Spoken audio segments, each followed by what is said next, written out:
Mi grupo está conformado por Brian Canonosa, Adrián Domínguez y la que está grabando, Yoley Verdugo.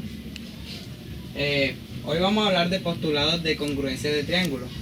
Pueden clasificarse en lado, ángulo, lado, ángulo, lado, ángulo, lado, lado, lado y ángulo, ángulo, lado.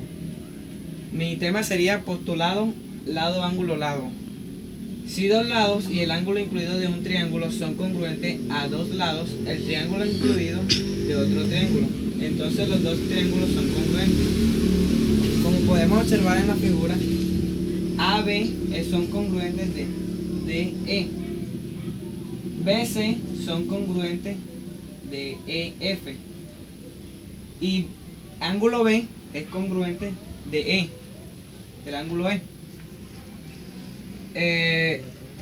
Los postulados de la figura ABC son congruentes de DEF. Y hoy le vengo a hablar sobre el postulado ángulo, lado, ángulo. Ay, no te rías, hombre. Ya no puedo parar. Dale.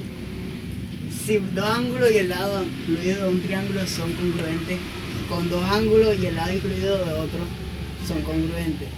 Por lo tanto, podemos decir que el ángulo B es congruente con el ángulo D. Y el lado BC es congruente con el DC.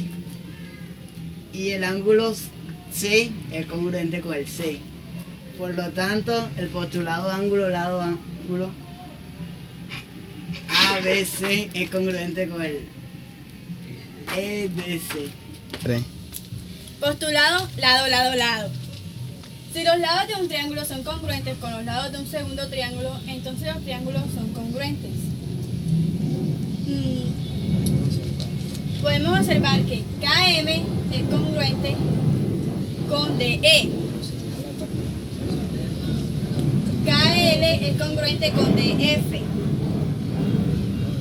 Y ML es congruente con EF. Por lo tanto, el postulado lado, lado, lado de LKM es congruente con FDE. Bueno, mi tema tratará sobre postulado ángulo, ángulo, lado. Si dos ángulos y el lado opuesto a uno de estos es un triángulo, son congruentes a sus partes correspondientes de otro triángulo, entonces los triángulos son congruentes. Como podemos observar en la imagen, el ángulo Q es semejante con el ángulo X.